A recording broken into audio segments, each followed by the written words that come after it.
I think it would be really helpful for GPs if the appraisal service could produce what a good PDP looks like and what a bad one looks like. I need to get better at joint injections. How will I achieve this? I will go on a course on joint injections. How will I be able to demonstrate that my need has been met? I will be better at joint injections. This is all very possibly extremely patient-centred, very important to that doctor personally and developmentally, a very important part of their plan.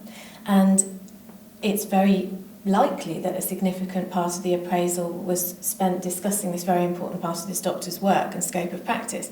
However, when you look at the PDP in isolation, and I believe that the PDP ought to be able to be looked at in isolation and still make sense, there's no real sense of what the doctor actually intends to do and how they actually intend to demonstrate. So to me that seems not unreasonable that this GP does a lot of joint injections, wants to get better, so they're going to go and learn, and then they're going to implement what they learn. So if you think that's not as good as it should be, but that's still my aim to do that, how would you write it in a way that you think would be more appropriate? Well, I think perhaps one of the better ways of doing it would be for the appraiser to challenge the doctor, in fact, to write it in a way that has more of an emphasis on direct patient care. So my suggestion would be that that final part of the PDP, how will I be able to demonstrate that my need has been met? What impact can I demonstrate that this will have had on my patient care? So perhaps, for example, it might be possible to look at the satisfaction scores of patients after they've received their joint injections, before and after the course, something of that nature, so that we're taking it back to the root, which is the care of the patient.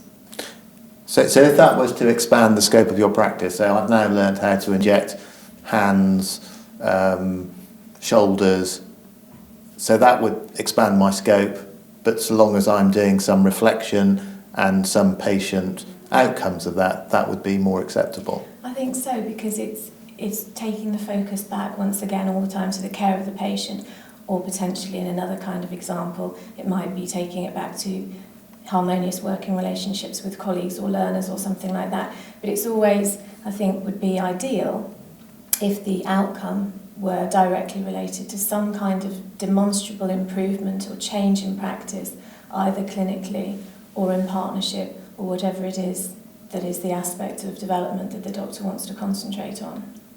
What I'd like to share is that one of the outputs that I often see is I will feel more confident. And while it's really important that the doctor feels more confident, that's not very measurable or demonstrable in terms of impact on patient care.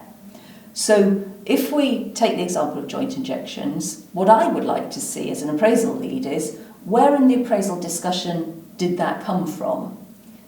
Is it merely, this has been part of my practice for 25 years, I've not reviewed it in this revalidation cycle, I feel that because it's a skill, I need to demonstrate that I'm keeping up to date with it? Or has it come from reading an article in Rheumatology magazine that says perhaps injections for tennis elbow are not as useful as we thought that they were? If you see where a target comes from, then you can frame how you're going to address that need in a much more detailed and specific way that lends itself to an outcome measure that actually forces you to take that step back and think about your practice and how you can demonstrate whether it's changed or improved, or indeed whether it didn't need to improve because it was very good already.